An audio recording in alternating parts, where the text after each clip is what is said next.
We are on page 21 in your notes, and we have one last thing to deal with in terms of roots. We have simplified radical expressions, we've simplified cube roots, fourth roots, fifth roots, all that. We've added, subtracted, multiplied, divided, including different types of roots with our fraction powers. We took care of our expressions. We solved radical equations. We saw sometimes we get those extraneous solutions and saw how to deal with those things. But we didn't have a chance to deal with radical functions. So that's what we're going to deal with today, things that we can graph that involve roots. Honestly, what today is going to turn into is 2 more parent functions, and then everything that you already know. You know how to take a graph, move it, stretch it, flip it, all that stuff. We're just going to apply those rules to 2 new parent functions, and that's all we're going to deal with for now. So, our first new parent function we're going to deal with is f of x equals the square root of x. And we're going to start this the way we always do. We're going to make a table of values so we can get our parent function. Then we'll take that and do our transformations to it. Let's start by plugging in 0. X is 0. Y is the square root of 0, which is 0. Plug in 1. X is 1. Y is square root of 1, which of course is 1. I don't actually want to plug in 2, though. That's going to be a little unpleasant. What should I plug in next? 4. Let's plug in the next number I can take the square root of and get a nice whole number answer. I'm going to plug in 4. Square root of 4, of course, gives me 2.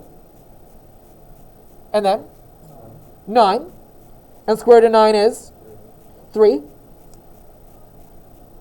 Oh, by the way, I should probably do some negatives. Plug in negative 1. Square root of negative 1 is... Sure. Square root of negative 1 is? Ew. Can you graph negative 1 comma? So you're totally right, it's I. But can we graph things on here with I? Not really. So we're actually not going to bother with negatives, because if you plug in negatives, you get those i's, and that's not really going to matter so much. I'd like you to graph those 4 points and stop, and I'd also like you to make sure masks are over your noses. You know if I'm talking to you. Graph those 4 points, and then stop.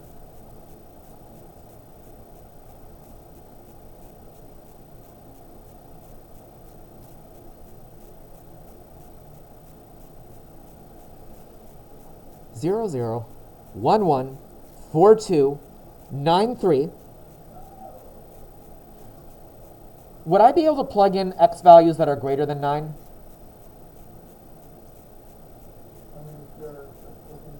Well, really, I could plug in 8. I get a decimal. But could I plug in things bigger than 9? Sure, you'd probably next plug in 16, 25 of the Roth graph, but I could keep going that way. Can I plug in x values less than 0? Yep. No, why not? That's where you get the imaginary numbers. So this is kind of a strange graph in that it's going to start at x equals 0, and it's going to sort of continue in only one direction. Kind of looks a little like half of a sideways parabola. And actually, I feel like this table is just like our table for a parabola with the x's and y's switched. 0, 0, 1, 1, 2, 4, 3, 9. Well, this is 0, 0, 1, 1, 4, 2, 9, 3. When we do these, we're also going to try to find our domain and our range, mostly because it's just a good review of that stuff. My domain, it's not going to be all real numbers here. Hands, if you think you can tell me the domain for this. Maya. Very close. Not just greater, but greater than or equal to 0, because I do actually have a point right there at 0. And honestly, what this is also saying is, what sorts of numbers are you allowed to plug into a square root and get a real number answer? Anything at all that is greater than or equal to 0. Range. Ethan.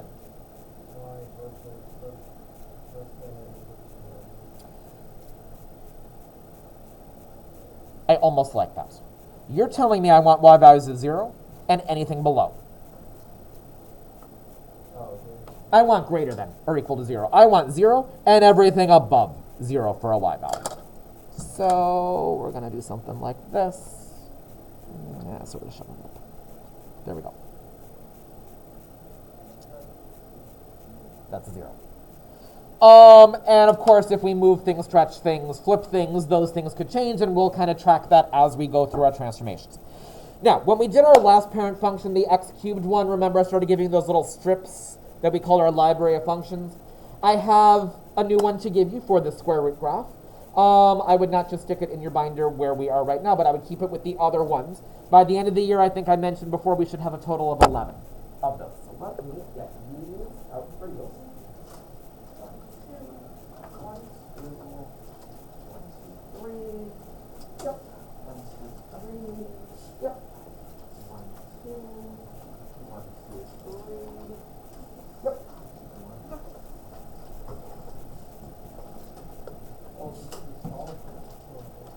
What?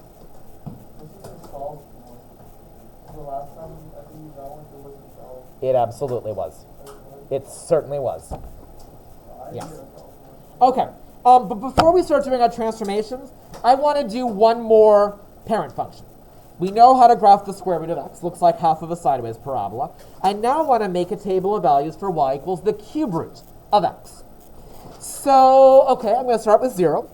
I'm going to plug in 0. Cube root of 0, of course, is 0. Going to plug in 1. Cube root of 1, of course, is 1. This is not quite as resounding as I would have liked. I don't want to plug in 2, though. Aram.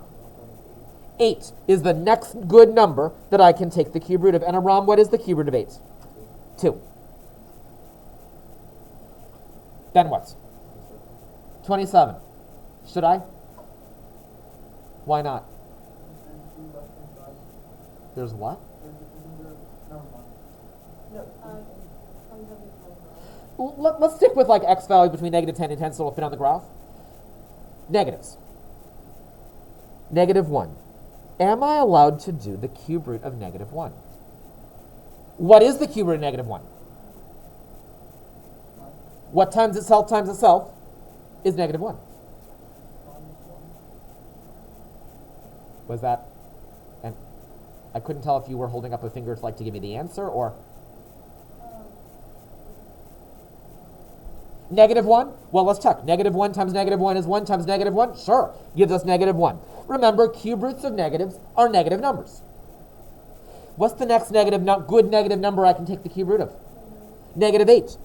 Cube root of negative 8 gives us negative 2. Okay. So 0, 0, 1, 1, 8, 2, negative 1, negative 1, negative 8, negative 2. I could keep plugging in positive numbers. I could keep plugging in negative numbers. It's all good. I'm going to connect the dots and get something kind of like this. Does this vaguely remind anyone of something else we graphed, Nihal? Yeah, the x cubed. Actually, this is just the inverse. A cube root is the inverse of an x cubed. Same numbers, just switched my x's and my y's. Domain. Hands for domain. Elias. All real numbers. All real numbers. We are going left forever. We are going right forever. Range.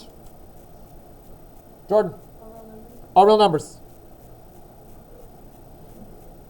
It's going up and down forever. Slowly, but it is going up forever and down forever. One more strip to give you from our library of functions.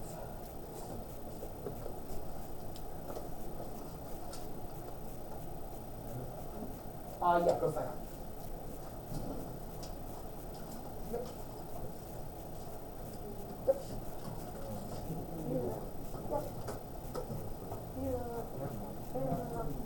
All right. So, honestly, this is all the new stuff I have to teach you for today. We need to see how to apply the transformations, but you already know those rules. We just need to apply them to these new parent functions. Can you turn the page for a moment? And there are 8 examples here. We're not doing 8 of these. We don't need to do all 8. I would like right now letter A and letter D. All I would like you to do is put the parent function on those grids. In letter A, you got 2 choices. Is your parent function the square root of x or the cube root of x? Don't think too hard. Square root, because there's a square root in the problem. So in just regular pencil, I'm going to do y equals square root of x. In D, what's the parent function? Square root of x or cube root of x? D. Cube root. copy over from the previous page those parent functions, or get them from your strips from your library of functions. Let's get those in there.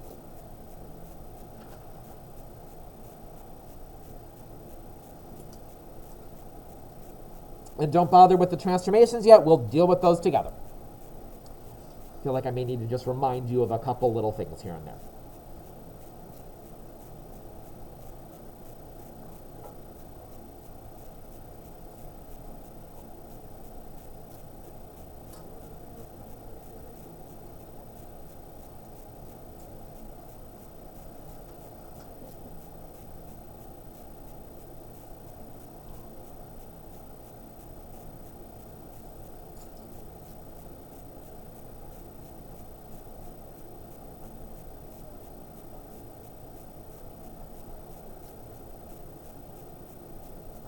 And when you're done, make sure your graphs look like mine. We haven't really done anything yet. We're just copying things over. And after this, if you haven't already gotten out your colored pencils, get those out because we will need to show some transformations.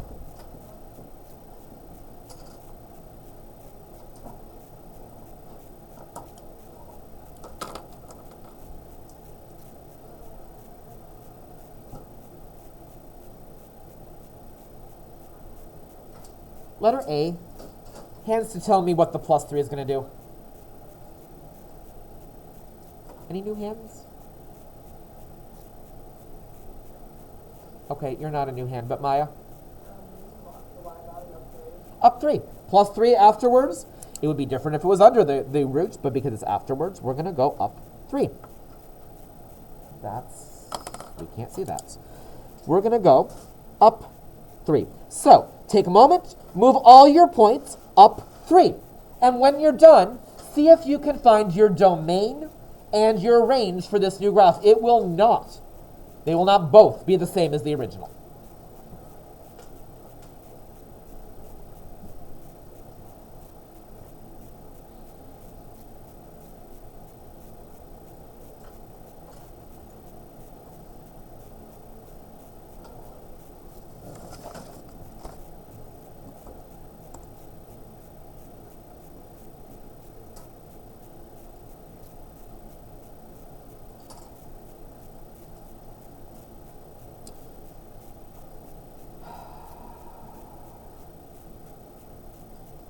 Okay, so we're going up 1, 2, 3, 1, 2, 3, 1, 2, 3, 1, 2, 3.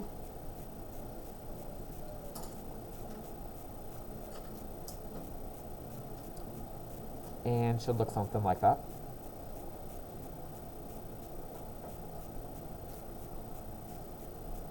What's your domain? Jordan. That hasn't changed. X is greater than or equal to 0. Argene, what about the range? Absolutely. Not 2. 3. Yeah, because we moved this thing up now. My y values are 3 and everything above there. Not bad? We don't need to go through B and C. But in letter D, we got 2 things to deal with. Remember the order that we go in is deal with the stuff inside the root, then anything out front, then anything at the end. Yeah, so if you were plugging in a number where the x is, what would you do first to it? You'd first add 3. That's the first transformation. Jose, what's the plus 3 going to do in letter D? Left 3, remember the inside is always the opposite of kind of what you think it should be, so plus. We'll go to the left. I'm going to do that first. You're going to do that first. When you're done with that, Anthony, how will we finish the problem? Down 1. Go do both of those things. Go move that thing left 3, then down 1, and when you're done, do your domain and range.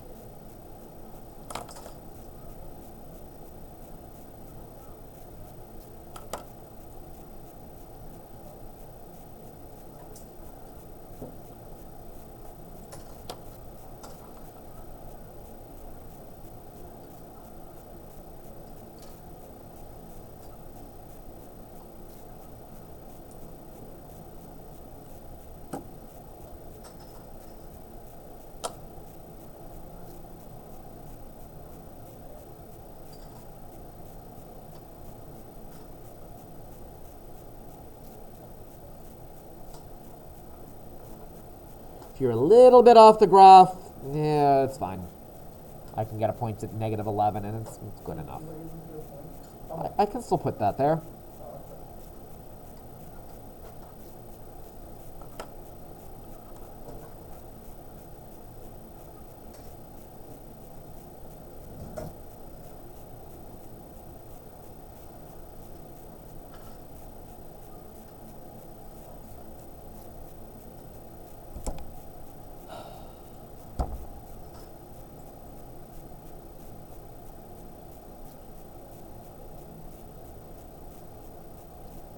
Moved everything left 3, then moved everything down 1. Johnny, what do you have for domain and range? Yeah. Will that ever not be the case for cube roots? Will that ever not be the case? No. That's always going to happen for cube roots because they will go forever, up and down forever. Square roots, no. But cube roots, yes. All real numbers. All real numbers. When you are done, I'd like you to go on to the next page and get the parent function on all 4 grids. Don't bother with transformations. I want to do those together, at least some of them. But let's get the parent functions sketched on the 4 graphs.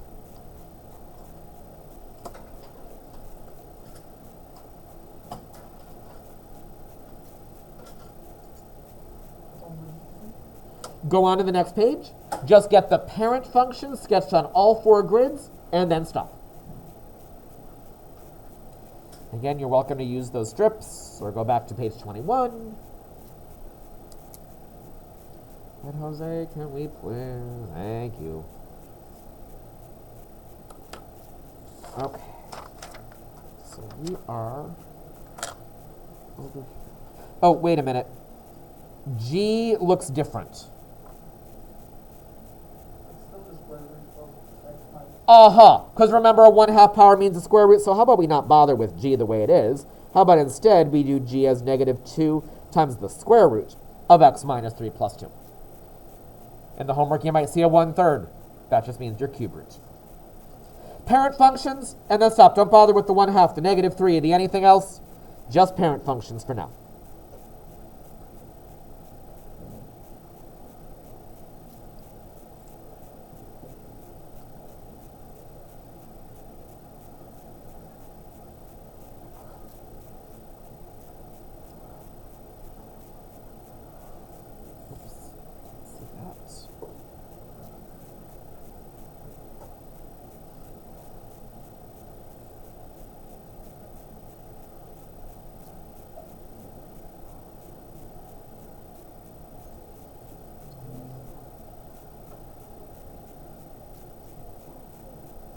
Looks like you should have 2 of each.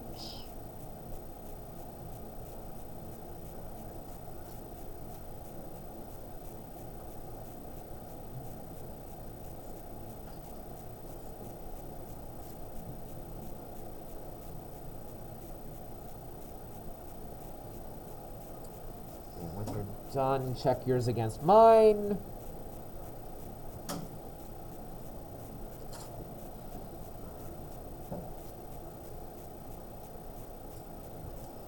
Of course, remember, do kind of label what things are. I need to know what color everything represents. Black here is my original, so I'm just labeling that as my parent function. Let's go. Letter E. What does that number out front do? What do I have to do to graph this thing? Are you in? Yeah. And what will that do to it? Will it stretch it, or will it kind of compress it? Because it's a number less than 1, if it was bigger than 1, it would stretch that thing. It would move those things up. But because it's less than 1, it's going to end up compressing things here.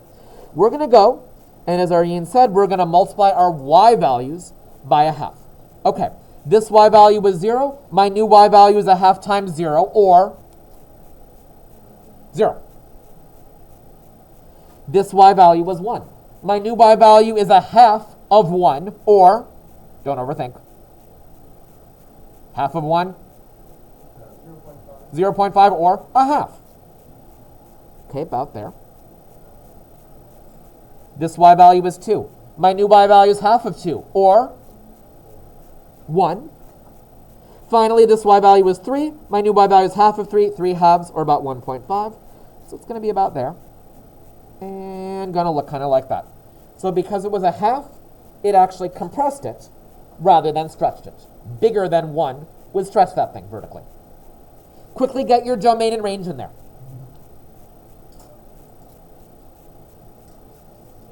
Same thing as the original. X is greater than or equal to 0. Range. Y is greater than or equal to 0.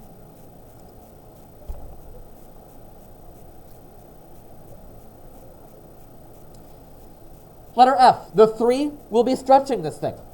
But what's the negative going to do? Hands to tell me about the negative. Sure. It's going to flip it over the x-axis. I don't really have to think about this, though. If I just go and do my calculations of multiply my y's by negative 3, it will get taken care of for me. So I'm going to start, you're going to finish. This y value is 0, new y value is negative 3 times 0, or 0. This y value is 1. New y value is negative 3 times 1, or negative 3. How about you go deal with the other ones? And when you're done with that, get your domain and range in there.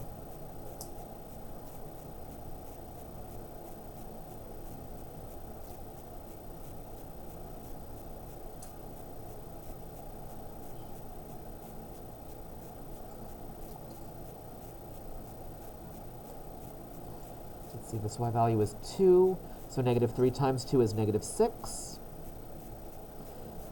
This y value is negative 1. Negative 3 times negative 1 is positive 3. Negative 3 times negative 2 is positive 6.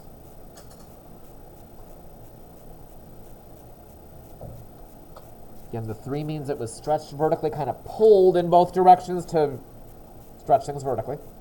The negative is flipping it.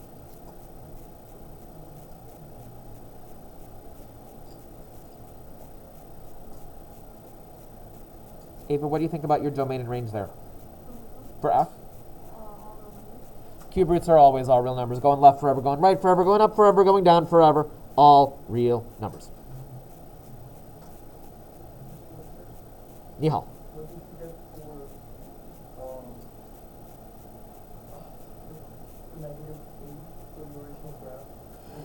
So negative 8, my y value was negative 2. My new y value is negative 2 times negative 3, or positive 6. Anything here? We're doing one more together. You're going to do one on your own, and we're done for today. The problems in the homework are not going to look so much like the 4 we've done already with just one transformation. They're going to be more of these combined things, like G and H. So, remember the order we always go. Actually, you're going to tell me the order we go in. Hands to tell me the first thing we should do. Priyanka?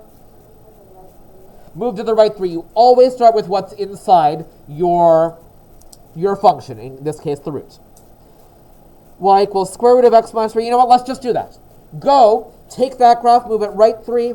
Maybe don't worry so much about the point that had an x value of 9, because it'll be a little off the graph. But let's get things moved right 3 spaces. And then stop. Move it right 3, yes. Graphic.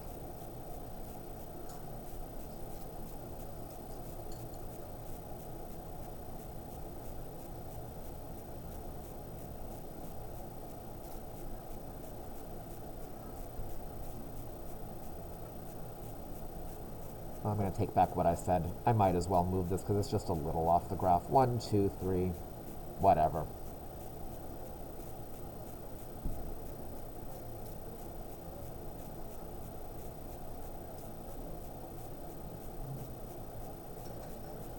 Puncher, once I'm done with that, what should I do next? The negative 2 or the positive 2?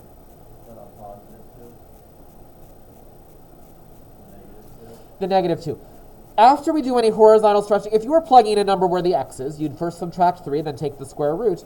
But the next step would be to multiply it by negative 2 before you do the plus 2. So we should do the negative 2 next.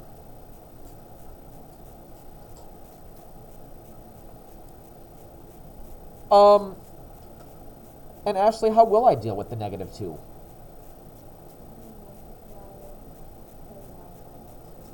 Exactly. Multiply the y's by negative 2. What's the negative going to do to it, by the way? Going to end up flipping the thing. Should be stretched and flipped.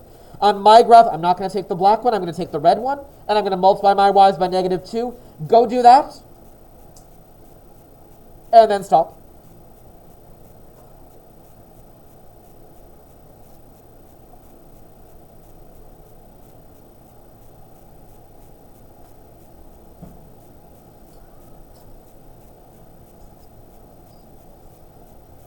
And I might as well get the one that's a little bit off.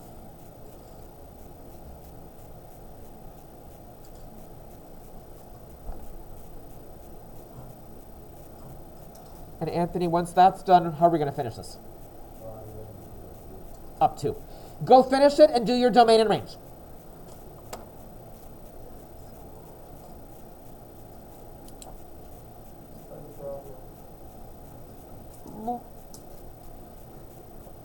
Yeah, but you shouldn't really be looking at multiple colors at the same time. If we're looking at just one color, it's half of a sideways parabola.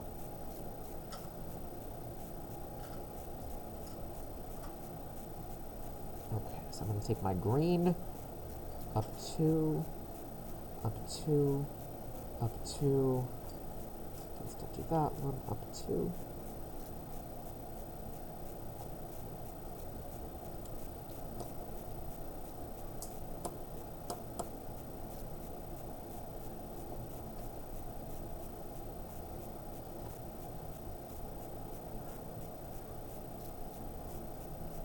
Jackson, have you finished letter G? Yeah. What do you have for your domain? X is greater than or equal to 3. I like it. You're telling me 3 and everything to the right. How about range? Y is less than or equal to 2. Good, because we had to flip this thing. It is now less than or equal to. You go deal with H, and then we're good for today. And since you're in here for X block, I bet you can completely do your 6 homework problems and not have any math. Or not. Go do letter H. What was that? What? No, you're all in X block today. You're all here for X block today. X block was canceled. You're staying here.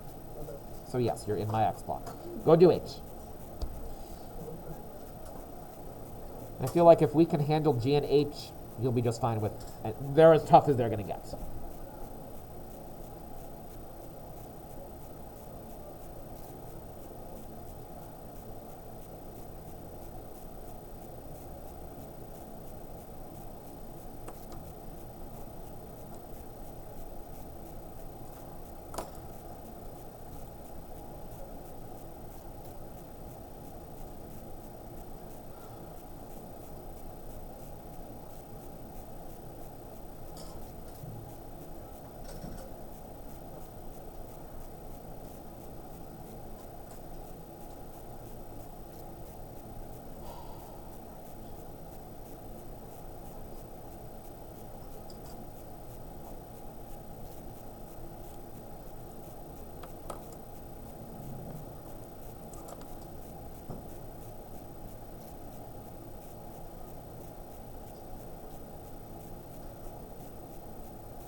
no rush, but when you are done, check yours against mine. Sorry, it's a little tough to see, but the purple one will be the final one there.